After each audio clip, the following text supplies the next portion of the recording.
Hey, we're into part 2 of servant leadership. Has it been good for you so far, the journey? So servant leadership, and then we're going to flow into what is a generous business. It's going to be great. I had a special privilege, a month or so ago. I drove down San Diego direction to Datron World Communications, and I had an opportunity to have lunch with Art Barter. It was a great time. And now here's the deal. For about $100, he bought this company that was worth about $4 million the day after. And he'll tell you kind of how he did that. The truth is it was about $15,000 in legal fees. But a couple days later it was worth about $4 million, and then a few days later it was worth more, and today, 7 years later, $200 million. He's going to talk about how that happened after about an hour together of kind of saying, well, how did all that happen? And I was looking for some great little formula, and he said, well, it's simple. It was a miracle of God. So Art has worked at Disney. He's written a book called The Art of Servant Leadership.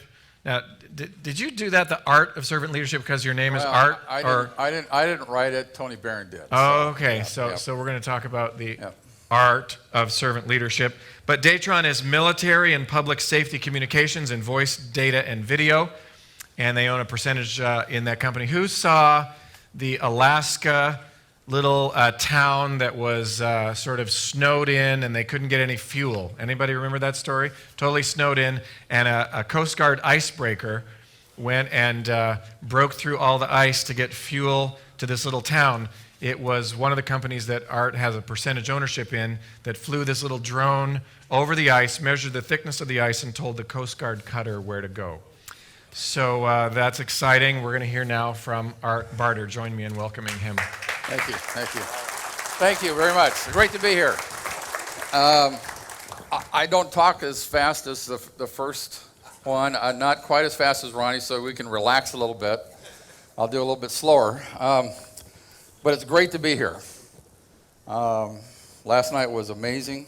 I was honored and humbled that I was even going to be here today after last night. God does amazing things with ordinary people. And one of the verses that meant a lot to me was Proverbs 3, 5, and 6. Do not rely on your own understanding. You can't do it. It's not my understanding. It's God's understanding. We got into servant leadership. Mainly started with Ken Blanchard. You heard him last year, I think. Here. He came to my church on a Wednesday evening, talked to about 1,000 people. His title was, Lead Like Jesus, It's a Mandate. And I went, wow, it's a mandate. And he challenged us that night in our faith. If you really believe what you believe, you don't have a choice as a Christian. You have to be a servant leader. It's not a choice. He ran a little exercise at the beginning, had us go off for 5 minutes, talk about leadership. We all came back. He said, what do you talk about? And then he asked the question, how many of you talked about Jesus? And about 10 people out of 1,000 people raised their hands. And mine wasn't one of them. And that's when he started to challenge me in my faith. The second thing that convinced me, that was probably the light of the fire that we got into, when we talk about the acquisition of Titan, we were part of the Titan Corporation back in 2003. And Lockheed Martin came in to acquire us. And we had some difficulties. And then the last one, we bought Datron in 2004, basically with no money down. You know, if you're a late nighter or an early morning person like me, turn on the TV, you see this guy talking about buying real estate, no money down. Well, I bought a company with no money down, basically, all right? It wasn't me. It was God. He provided everything that we needed to make that happen. Lockheed, anybody work for Lockheed Martin in the room? Okay. It's a great company, all right? A great company, so is Titan. But we, at Datron, we did over 90% of our business internationally with international customers. We don't serve the U.S. military, we serve foreign militaries. And we serve places like Afghanistan, Lebanon, Egypt, Botswana, Bangladesh, Sri Lanka, Indonesia. And some of those places, when I went to work for them back in 97, I had to go to the map and find out where they were. I didn't know where they were. But Lockheed Martin came in, and Titan was for sale, and they offered some money, and Titan said yes. And they started the due diligence process. And that due diligence process, Lockheed Martin decided that 5 of my staff, and me including, were bribing foreign officials to get business. And one night on Friday evening, I was home with my wife, Lori, and I got a phone call about 8:30. And it was an attorney from New York that I had never met before. She introduced herself and she said, Art, your company has asked me to call you. Your company has asked me to tell you that you are now a subject in a criminal investigation with the Department of Justice. Now, my weekend was pretty much ruined. All right, that's not the type of words you like to hear at 8:30 on a Friday night. And I asked her, I said, what does the subject mean? We haven't done anything wrong. What's going on? She says, the Department of Justice doesn't know if you're innocent or you're guilty. So they're going to investigate you anyway. Now, within about a week, we were a company of about 70 employees, doing about $10 million. And in about a week, we had 70 outside accountants and attorneys show up on our doorstep. They brought their own copy machines. We went through every transaction we did for a 5-year period. Every dime we paid, every contract we did, every trip we made, every email we issued. We had to justify everything we did for 5 years. Now, when we got started with this, I got my team together and said, listen, we haven't done anything wrong. And my Bible tells me if I stand on the truth will set me free. And I told my team, you guys, this group over here, you take care of business. This group over here, you come with me. Prayer team, you guys pray for one thing through this whole thing. Just one thing. And that's for the truth to come out. The truth. And that's it. And we'll deal with anything that comes out of it. I was in Singapore for a meeting. And it became real to me in Singapore. I was asked to come back after some interviews with our reps. And I walked in the room, and there were 8 attorneys in the room. 4 for Lockheed Martin. 4 for Titan. And one guy on the Titan side who I thought was my friend said, Art, we need to tell you something. He said, there isn't anyone in the room here that represents Art Barter. These gentlemen here represent Lockheed Martin, and we represent Titan. We do not represent you. We have some questions to ask you. Answer them, don't answer them. It's totally up to you. And that's when it became very real to me that neither company cared about me or my employees in the division. Now, what happened a little bit later was they didn't find anything wrong in our division. Everything came out fine. I met with one of the partners in the accounting firm one night in my office, and she said, Art, please understand, this is not about FCPA, Foreign Corrupt Practices Act. It's not about FCPA. I said, what's it about? She says, Lockheed Martin wants a better price for the deal.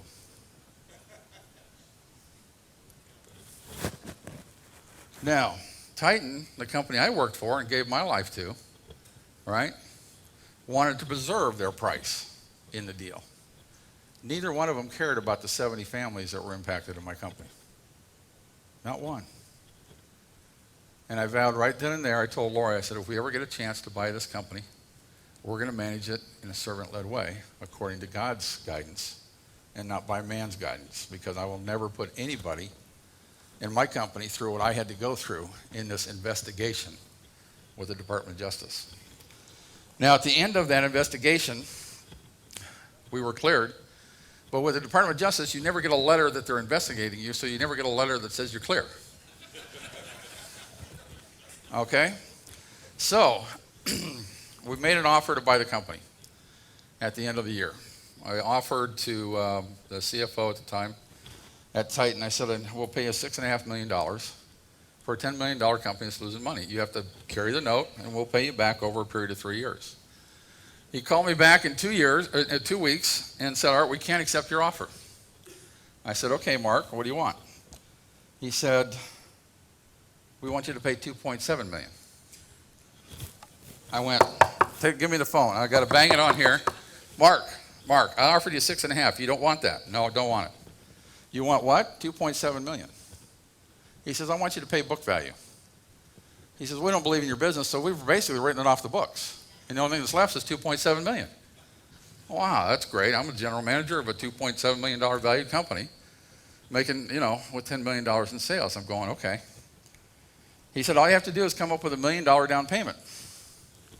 I didn't have $1 million. And for me to go out and ask for $1 million in the financial market, first of all, they're going to ask about my investigation with FCPA. Secondly, they're going to ask if I'm off the hook, and I'm going to say yes. Thirdly, they're going to ask me, can you prove it? I can't. I don't have a letter that says that. Well, call me when you get that letter.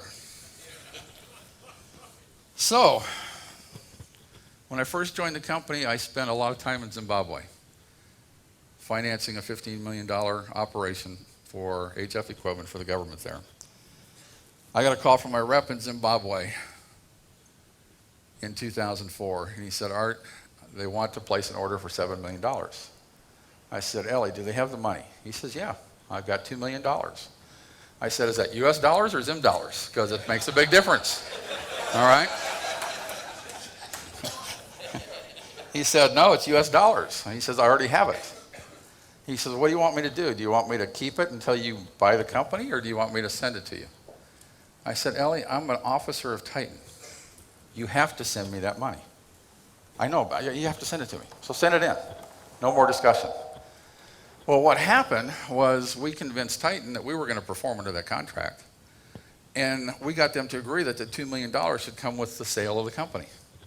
So we offered $2.7 million for a company that came with $2 million in cash. It took Mark Sopp, the CFO of Titan, about 3 weeks to figure out he couldn't do that deal. All right, he was going to have a problem with the board. And he came back, he says, Art, I need you to pay $4.7 million. I said, okay, we'll do it. I said,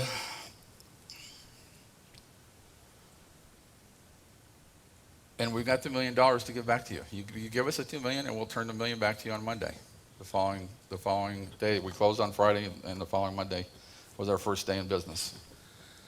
So we closed the deal, $4.7 million, gave back $1 million on Monday. On Monday, a letter of credit that came with the company out of Algeria for $4 million paid 2 weeks early. We didn't expect it to be paid for another 2 weeks. So our end of our first day in business, we had $5 million in the bank. Our first month, we booked $11 million in new sales. 4 months later, we won the business in Afghanistan, and we are the sole supplier of HF and VHF military equipment for the Afghan National Army. That order, first order, was worth $40 million. All right? Now, we would have been happy with a $20 million business making money. But God had a different thing that he wanted to do with us. So we bought Datron basically with no money down. During that time frame, I had to learn about one thing before God would give me this company to run. And that was biblical authority. I was raised in the 70s. I was raised to challenge authority. And so my entire life, I challenged authority. I didn't realize how bad I had been until a gentleman at church asked me. He said, Art, how many relationships with ex-bosses do you have? And I had to say 0, because they never knew what they were talking about. I was always the guy in the hallway doing this, all right? God provides us with an authority test. Before we will ever become leaders of integrity, we must learn to follow other leaders, regardless of differences. The acid test of character comes when we disagree with legitimate authority, when we refuse to demand our own way, and instead submit to others. Our hearts are right. This is when God can trust you to lead others. I learned that through my pastor in a prayer ministry in serving him. And I had to learn that before God would turn his company over to me. Biblical authority, I said that I don't have any relationship with my ex-bosses. I was in a prayer ministry. I had to come clean with the current general manager. I was the guy arguing with him in every meeting. I was the guy that's saying, you don't know what you're talking about. You need to do this, you need to do that. I had to go talk to John one-on-one and say, John, I apologize. I apologize for taking you on in public. And I'm going to commit to you today that we will have our disagreements in private, but once you make a decision, I will support you 100% in public. And I will never, ever take you on again in public. All right? I had to learn to be able to support a leader that I disagreed with. And that's biblical authority. Romans 13. All authority comes from God, regardless if we like it or not. Now, Ronnie stole my steam a little bit. I think we read the same books, all right, which is a good thing. This came out of the Business Case for Servant Leadership, out of Ken Blanchard's Executive MBA program. They're doing research. You've already heard about the 10.8% in S&P. This is pre-tax profit, pre-tax. 17.5% with good to great. Servant-led organizations, 24% pre-tax. You think it makes a difference? You think a shareholder would be interested in a 10% bump in pre-tax profit? Yeah, you would. Datron, we said we got to start measuring ourselves against this and see how we're doing. 2010, we were at 23.3% and said we have to get better. In 2011, we were at 24.6%. All right, and that was one of the measurements we said we had to be at to be successful. Where is it? There we go. What's the ultimate measure of servant leadership? Two things. I love Greenleaf. He says, do those you serve grow? The people that you serve, are they growing? Ronnie touched on this. He listed off a whole bunch of things that his responsibility is to take care of his people and help them grow. Now, I like the second half of this test. Are those who have less in society better off after coming in contact with you? Wow. San Diego, we have guys that sell papers on the corners every day. You wave and smile at them, or do you ignore them? Are they better off after you roll down your window and say hi to them? Down in San Diego, they're part of the Alpha Project, and these guys are turning their lives around. The papers are donated, and they get to keep the money that they get. All right? They have to reach a certain amount in their bank account before they can go to the next level of the program. Do you think it means something to them to have a guy drive up in a Mercedes, roll down his window, give him a 20, say, keep the change, and oh, by the way, how you doing in the program? Stay on it. You're doing the right thing. Keep at it. All right? Drive up in a Mercedes, and I can't afford a $20 bill to help a guy who's trying to get his life turned around. Are those less fortunate in society better off after they've come in contact with you? That's tough to get to.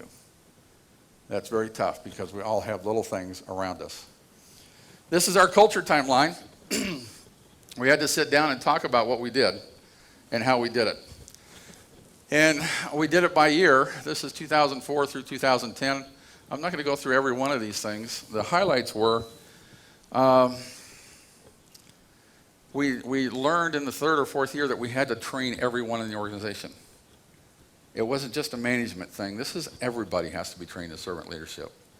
Leaders are anyone who influences anyone else. Not just people they report to, but anybody else they influence. And my job is to equip them and inspire them to do their job and be successful in life. And so we invested in developing our own training program. First session, 15 hours of everybody in the company. 15 hours. You think that was hard to assimilate? We're a manufacturing company. I had some crying on the floor. You're going to take 15 hours of my people away? No. You got to back off your quarterly goal. I said, no, we're not backing off any of our plans. All right? Second level, another 15 hours. We're developing the third level right now that will work on behaviors. It will be about another 15 hours.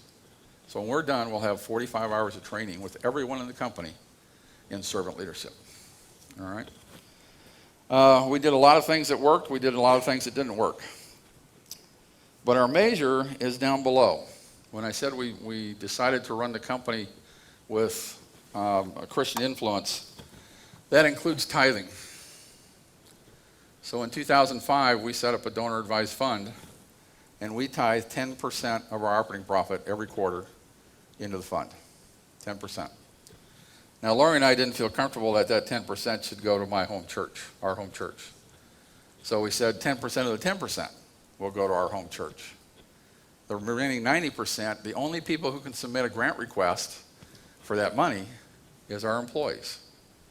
Because our purpose in the company is to positively impact the lives of others today and in the future.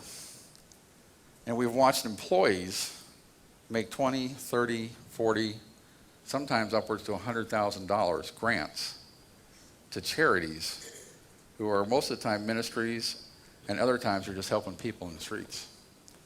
International. I've got a gal that works for me that's Vietnamese. We've supported an orphanage over there for about 5 years now. It's in her hometown that she came from. She's giving back to her community. Her community. Not our community, her community. She loves it. You think she wants to work there the rest of her life? You better believe it. Because we're serious about giving back. We started that in 2005. And at the bottom of that chart, you can see the amount of money that went into that fund every year. And for the first 2005 to 2010, we placed $4.8 million into the fund to help people. In 2011, we haven't added that to the chart yet because we're still going through audits. Once that's complete, it will show that we added $4.9 million in 2011 to the fund. Over $10 million has gone to this fund. This is God's work, guys. It's not mine. God is using this company to make money and fund ministries of guys that have been given the gift of working with their hands in the streets. I'm just a finance guy. I give the money to the people who have been given the gift to work in the streets. $10 million. Amazing, amazing. You think my turnover is low? Almost non-existent. Key takeaways. First year CEO, I believed that if I said it was going to be. All right, and I announced we're a servant-led organization. 6 months later, turned around and looked for everybody behind me. All right, I had one or two people following me. All right, but the rest of the company wasn't. They thought it was just the latest and greatest management whiz-bang words that were going to go away in 6 months or 12 months if we just ignored it. All right, little did they know that God had a different plan for them. All right, and they put us together. First thing I did was I went to my VP of HR and said, I need your support on this. Number one, we're a California company, right? I want to put In God We Trust in the lobby. Well, you can't do that. I said, you know what? If it's good enough for the dollar bills we pay our employees with, it's good enough for my wall. We had the same conversation with the business we do in the Middle East. I had sales guys who didn't want to use their business card that said, In God We Trust, and people we invest on the back. They didn't want to insult anybody. So I asked him, I said, go to the banking system in that country next time you're there and ask them whose currency it is that backs up their currency in their banking system. It's the US dollar. I said, they have dollars in their bank that support their own currency that says, In God We Trust. If it's good enough for their banks, it's good enough for me. All right? Now, the flip side of that is we have to respect other people. My job is not to judge, right? My job is to accept all people. And sometimes we forget about that as Christians. My job is to accept all people. So the only caveat we have for people who want to come to work for Datron is you have to have a servant's heart. We thought the universal principles of servant leadership would be easily adopted, and it really wasn't. And if I can have you do one thing for me, I have two things. Put your hands together. Intertwine your fingers. All right, go ahead. You can do it. You won't be embarrassed. Now, open them up and move them over one. And now close them. How does that feel? Weird, different. That's servant leadership. It feels weird and different when you ask people to go through it. Now, cross your arms. Now, reverse crossing your arms. How does that feel? It's okay. Say it. My old management team told me that was wrong, Art. It's wrong. I can't do it. I said it's right, and you can do it. And that's the transformation that we're asking managers and employees to make, going from the power model to the service model. It's not an easy transition. Some will do it, some won't. All right, okay, next one. 2009 and 2010, we started the reflecting process. Journey, we published a book. Tony Barron did about the story there. And we brought in John Maxwell and Stephen M.R. Covey to talk with me. I found out that I couldn't do it. I could take the team so far, but from that point forward, I had to bring in the big guns. So I contracted with John Maxwell for 3 years to come in and spend 2 days a year with our management team. Now, do you think that makes a difference in their learning process? Bringing in the top guy that I know in leadership, right, to talk. We've brought Ken Blanchard in. Stephen M.R. Covey, who wrote The Speed of Trust. If you haven't read that, you need to get it. Because you can't develop trust in your organization without understanding the speed of trust. All right? They made a huge difference in our management team. Now, I'm going to leave you with a few things here. We actually have a leadership crisis in the United States. So there was a recent survey taken last year, and we were presented with it through a general who used it in one of his briefings last year. Crisis in confidence in institutions in the United States of America. Confidence level in the U.S. military, 78%. Police, 56%. Religion, 48%. Supreme Court, 37%. Our president, 35%. Public schools, 34%. Newspapers, 28%. Television news, 27%. Our banking system, 23%. And the one most depressing of all is the people that we elected. We have a 12% confidence level in. 12%. This country is under siege right now with the leadership crisis. The leadership crisis happens today in this country. And if we don't get it turned around, I don't even want to think what this country is going to be like in 10 years. This is time for servant leadership. Everywhere we go, we find managers, we find owners, we find CEOs, we find employees who want something different. They're tired of being pushed around and bullied around into performance. They want to be respected. They want a relationship. They want you to know who their kids are. They want you to know. All right? So my challenge today, as I wrap up, if not now, when? If you're not leading your organization in a servant-led way, now is the time, folks. Because tomorrow may be too late. Lead like Jesus. It's a mandate. Do you really believe what you believe? Ken Blanchard asking me, do you really believe what you believe? Do you believe that God has plans for you to prosper you? Good things and not to hurt you? Do you believe that? Do you believe that your grace comes from Him anew every morning? Every morning, anew. Like your whiteboard was wiped clean the prior day. Do you believe that? Do you believe that our job as leaders is to serve and not to be served? Our job is to wash feet and not expect people to wash our cars. That's the challenge for leadership today, folks. And it's happening everywhere around us. 12% in Congress. With that type of confidence level, we should see a turnover of at least 80% in Congress this year. And my guess is that after the election, it's going to be the same old stuff. The same old stuff. Because we don't stand up and decide that now is the time to take our country back. Now is the time to serve and give back instead of taking from our country.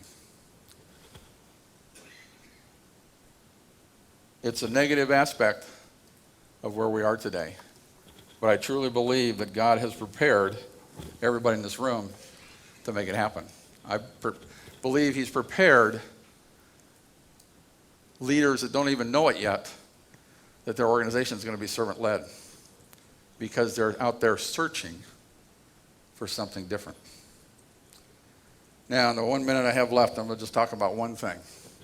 We help out a lot of organizations, and you never know how God's going to work. We helped out a school in Riverside go on a field trip and take some 3rd and 4th graders up to San Francisco to ride on an old sailing ship.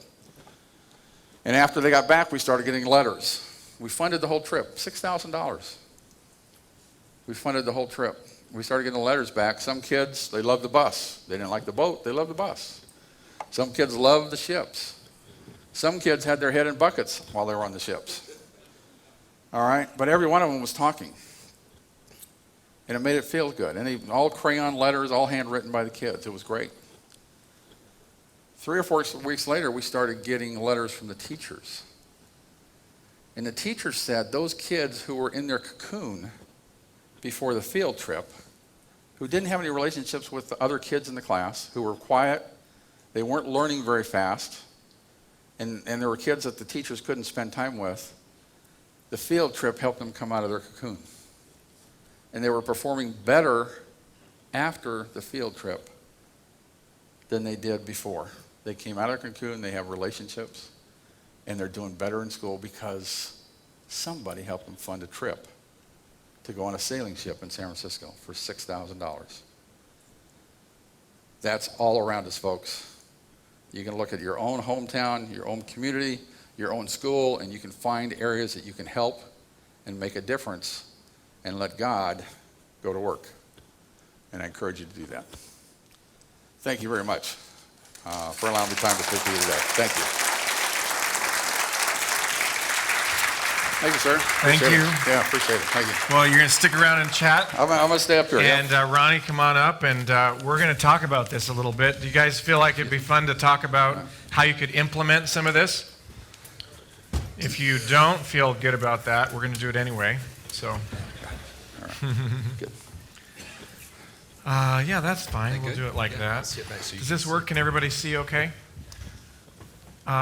So It's just tallest I've been all day. we're the same size now. I like that. So this whole notion of servant leadership, we've kind of heard about it. We've heard about the principles. We've heard about a little bit of the practice.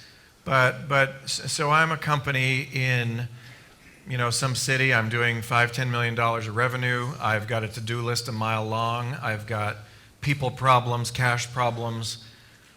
How do I start? What would you say somebody could do to begin? You want to go first? Sure. It gets down to relationships. You've got to have relationships with your people in order to start a movement like servant leadership. You can't do it with a distant relationship. And, I've heard CEOs talk about, I don't want to know my people. I just want them to do their job, punch in, punch out. I don't want to know their kids. I don't want to know their families. I don't want to know anything about them. Just do their job. Those companies are the ones that are hurting, that are losing money, struggling with cash because the employees are not engaged, because they know the guy at the top doesn't care about them. And if you want to start a movement, show that you care about the people that work for you in a big way. So what would be some ways that you've done that? You can walk around and say hi to people. You can ask them how their kids are doing. You can go to company picnics where not only you invite your employees, you invite their entire families, grandkids. You'd be amazed what employees will tell you at a picnic when their grandkids are around. Yeah. Amazing. And you learn about that. And maybe sometimes you have someone who needs money for tuition. And they come to you and say, hey, I know we got a tuition program. I've maxed it out.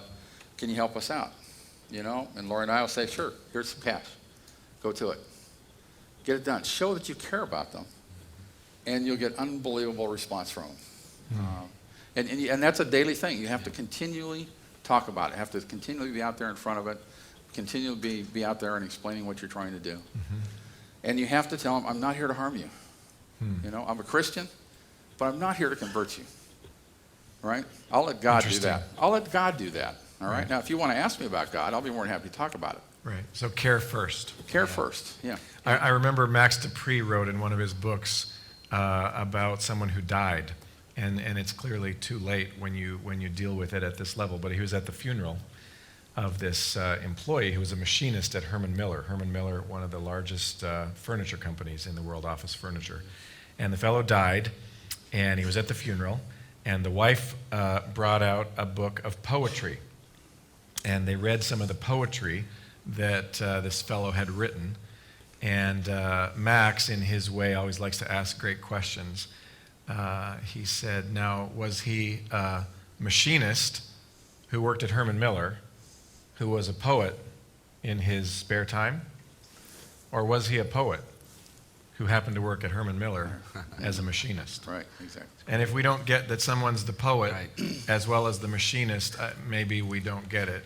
Exactly. Well, I would add, and I've been called, as you know, the Forrest Gump of medical diagnostics often. So, but I think I always laugh when people say that because I love it. Because the reality is, if you think about that movie, Forrest Gump had a story, right?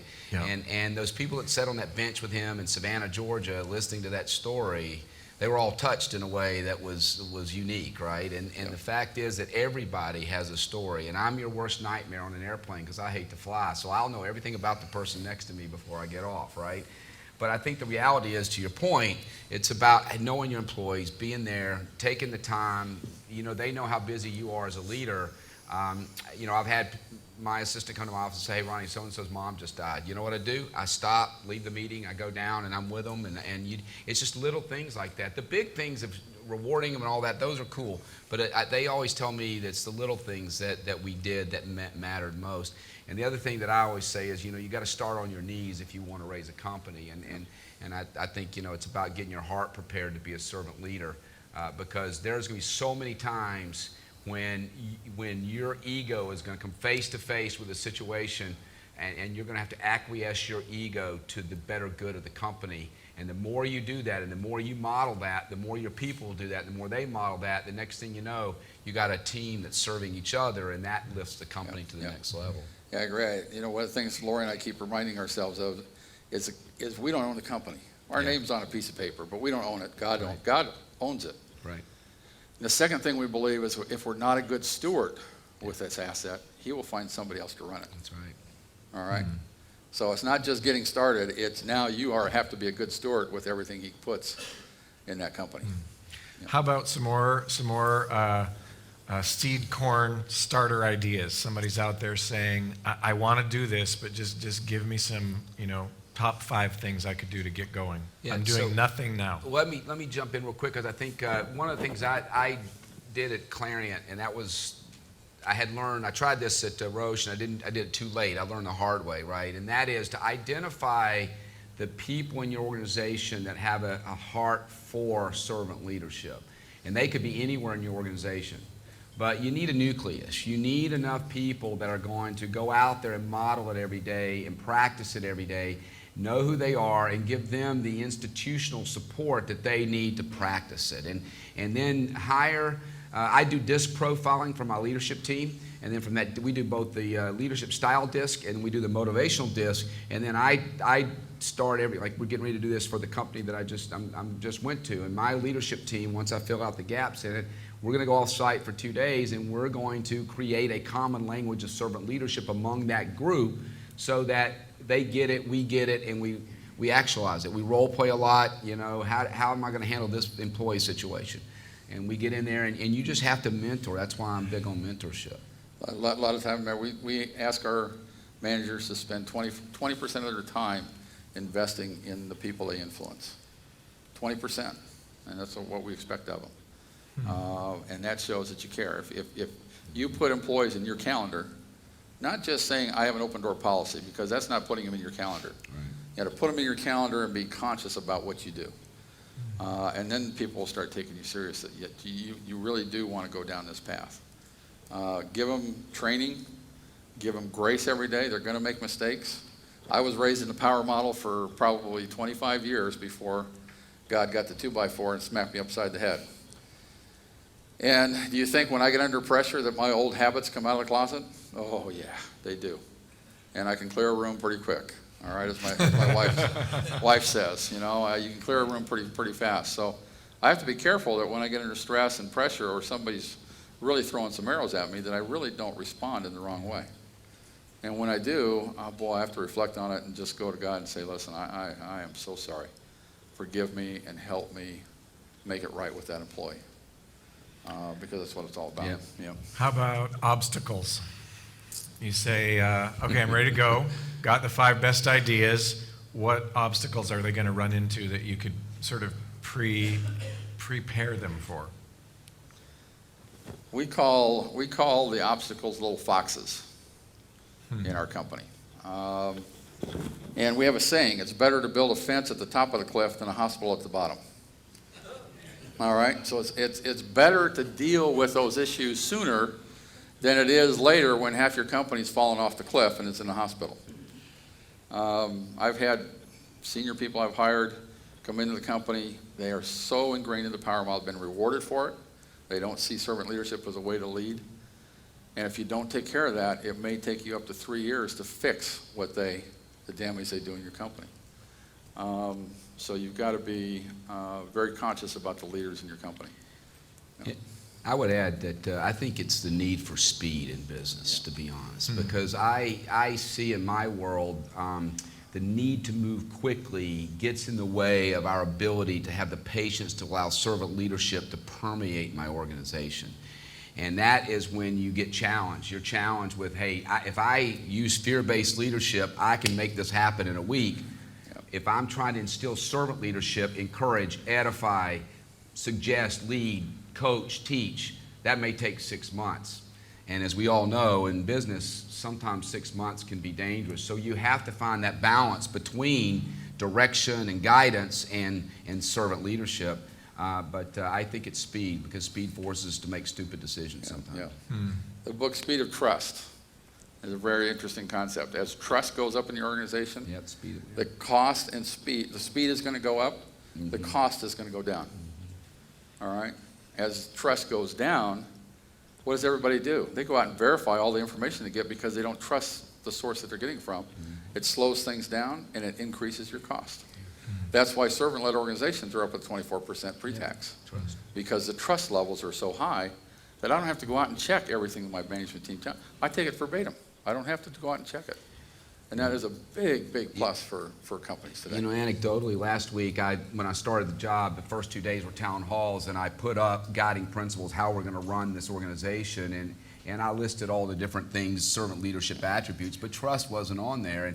And someone astutely said, wait a minute, you know, trust, we got to build trust. And I said, I can't mandate trust. We have to earn the right to be trustworthy, and then once we do that, we can build trust. So I think trust is essential, but you can't mandate it. Yeah, That's good. And God we trust. Yeah. Trust is there for a reason. Yeah. You know? Yeah. What would you say is a core spiritual principle that you didn't believe and you believe now on the other side of servant leadership? You assented to it, but it wasn't really core. For me, it was the authority I talked about. Okay. Respecting the legitimate authority that I'm placed under. And if you read Romans 13, all authority comes from God. And once you realize that, you know, you can put it in your language every day. I don't agree with what our president is doing, but he's still my president. I have to respect that authority, even though I disagree with him. So he's not Obama to me. He's President Obama to me. All right? And you'll never hear me say that. It frustrates me to death to hear people on the TV talk about our president as Obama or Bush. Respect the position and the authority that's been placed under it. And if you don't like it, take some action. As we were so inclined to do with the sales discussion, take some action. Go take care of it. It's in your power. It's in your hands. Go put your vote into work. Ronnie? Yeah, mine's been, and I heard this my whole life, right? Because I grew up with a grandmother who would put scripture verses on my, lunch pail and on my wall. But God gives grace to the humble and opposes the proud. And one of the things that I think I've learned is that if you really take stock in what our role is as servant leaders to serve others, then the humility that you have in that process overrides the pride that you want to have because I'm a CEO of a big company. And I think that, and I fight that, and you know that from our personal relationship, is that, sometimes that ego gets in the way. But having now watched God take some of the most humble people that I know and lift them up in our organization and make them the icon of leadership for people, that God really does give grace to the humble. Yeah. Service Master, we used to say the story is told in the changed lives of people. Ooh. Tell me what you'd say, maybe your best story of a changed life based on servant leadership. One of the steps we took back in the early days was I had my team decide what the 10 characteristics of a servant leader was. Then we decided to do a 360 evaluation on everybody, including me. And so I had about 25, 30 responses from employees that rated me in those 10 characteristics, and one of them was listening. And if you decide to do that as a leader, don't ever open these up on Friday night, okay? Because it messes up your weekend. I looked at that, and I got rated poorly by most of my management team in listening. And I thought I was pretty good at it. So I went home to Lori that night, and I said, boy, you're not going to believe this.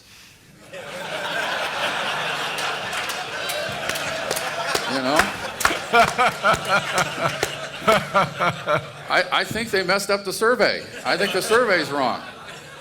And she says, what happened? I said, I got rated low in listening. She says, well, tell me something I don't already know. I said, honey, you're supposed to be supporting me. She says, I'm here to help you, dear. You need to work in that area.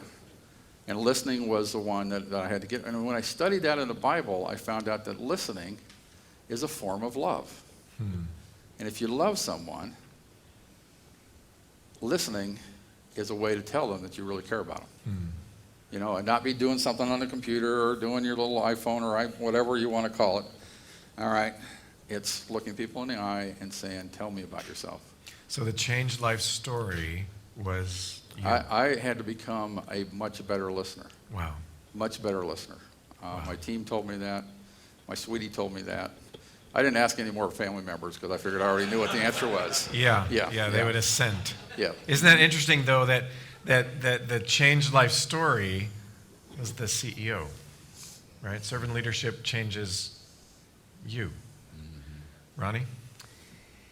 Yeah, wow, I have so many of those learnings. But, I think mine was the pivotal point in my life at 35 when I sat across the table from David Gibbs in our little church in Chicago and was struggling with a situation where I'd been promoted to go run Asia Pacific for Abbott Diagnostics, and my wife was moving to Georgia. My life was falling apart, and our spouses tend to hit us right where we need to be hit, right? And that's why, I believe God puts these folks in our life, right, is to really call us to accountability. And, my wife looked at me and said, you know what, you're not the man I married. And here I was, fast track, corporate world, top diagnostics company in the world, getting ready to go be the youngest divisional GM in the company, $800 million business at 35. I'm a scientist with no business degree. And I thought, look at me. And my wife's comments were, you're not the man I married, because the man I married would not care about the material world that you are running towards. They would care more about the spiritual world that underpins us so far in our marriage. So I'm going to Atlanta. You have to figure out what you're going to do. And to me, that was a pivotal point in my life. And then sitting with Dave Gibbs and saying, Dave, man, I don't know what I'm going to do. If I leave, I'm not going to have a job. Maybe God's called me to the ministry. And he pounded the table and said, you are in the ministry. You need to figure out how to use your gifts, align on your spiritual gifts and your talents with a mission in life that will allow you to honor God in a servant's way and touch people. And that was profound for me. So, yeah. So lest you hadn't noticed this wasn't scripted, I expected that Ronnie and Art would tell me a story about someone in their company, somebody downline from them. But it turns out, servant leadership changes us. Isn't that great? So if you want to go down that road, be prepared that somebody just might point the finger back at you. It might be your spouse and say, honey, I knew that all the time. And it'd be God working on changing you. So thanks, guys, very much. Thank y'all. Thank you. Thank you. Thank you very much. Yeah, appreciate it. All right. Thanks. Good job. All right, thank you. Yeah, thanks.